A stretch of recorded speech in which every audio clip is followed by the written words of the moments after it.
A struggle I face with motivation regularly is learning new music every semester. Each semester I am expected to learn more and harder music to perform. Naturally, through this process, I have become confident in my ability to learn and memorize music more easily. Therefore, my self-efficacy has become more positive towards this task. In this case, I was presented a piece of music that I knew would take me forever to learn.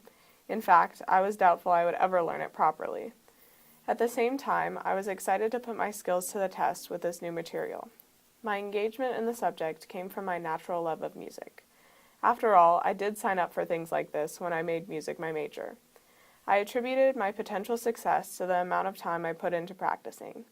I knew that my success would depend on the meticulous work I put into learning the many rapid notes. When I received this piece, it was at the end of the semester, so I was pretty comfortable according to Maslow's hierarchy of needs. I was looking forward to going home to see my family and friends, and my end-of-the-year jury had gone well. In addition, I was extremely happy to be nearly finished with finals. My esteem was boosted, so I was able to go straight to work on the new piece, instead of wanting to take a break. I'd like to think that I'm purely intrinsically motivated, but I think that there are certain extrinsic awards that I look forward to. Most importantly in this case, the approval of my voice teacher. I feel good about accomplishing my goals if I have the spoken affirmation from him. Finals week is the week that most college students dread. This semester, it came with multiple papers and projects in addition to my end-of-the-year performance tests. Generally, finals week imbues me with a sense of dread that is hard to shake off. In addition, I start to lose confidence in my memory and become sleep-deprived as the work piles up. Also, I've been feeling extremely sick for the past couple of weeks. This is one of the only times that I can say I am lacking in Maslow's lowest level. I've never been a fan of writing papers, so when I was assigned 2 papers for my opera history final this semester, I knew I was in for some tedious hours. At this point in the semester, I tend to care more about accomplishing things and less about how well they are done. Especially this semester, I've been struggling to stay motivated and finish strong. My intrinsic reward of relief that the papers were over won out over the extrinsic reward of making a good grade. If I'm being honest, I had a high enough self-efficacy in that class to do much better than I did, but the combination of my sickness and all the other assignments I had to complete forced me to put something on the back burner. My engagement is at an all-time low as I am bombarded with assignments and feel overwhelmed. Usually at this point in the semester, I have put in the work to allow myself a little slack at the end. I guess I attribute or justify my actions by saying that something I'm going to do is going to suffer a little bit this week, and opera history is not the most important class for me to make an A in. Tony's most important problem is the state of his hierarchy of needs. His father's situation probably makes him feel unsafe at home, as well as depriving him of sleep. In addition, he is not receiving adequate nutrition. Mrs. Wong attempts to put order back in his hierarchy of needs by providing him with food and boosting his esteem. She does this by allowing him to use something he is good at, his knowledge of Spanish, to assist another student and Mrs. Wong. In addition, he earns a friend through this, increasing his feeling of belongingness. Also, this gives Tony the ability to engage more in his interactions because it gives him control over an aspect of his life. When Brandon enters, we are immediately introduced to his idea of self-efficacy.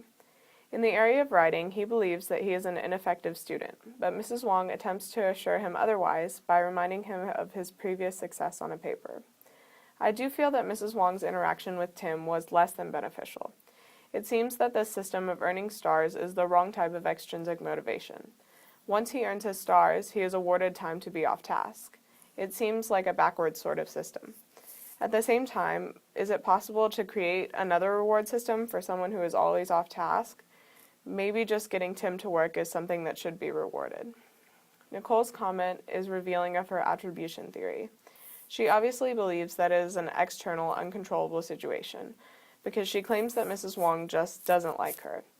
Mrs. Wong offers to explain to her the reasons her paper received a low grade, thus hopefully changing her point of view.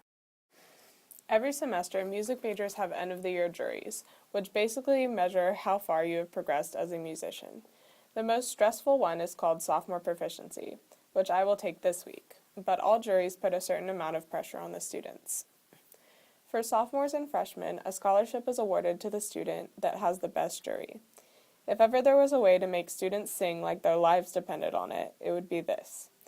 Jury days are full of nerves and stress over all the preparation that leads to a 10-minute time slot between everyone else who is freaking out.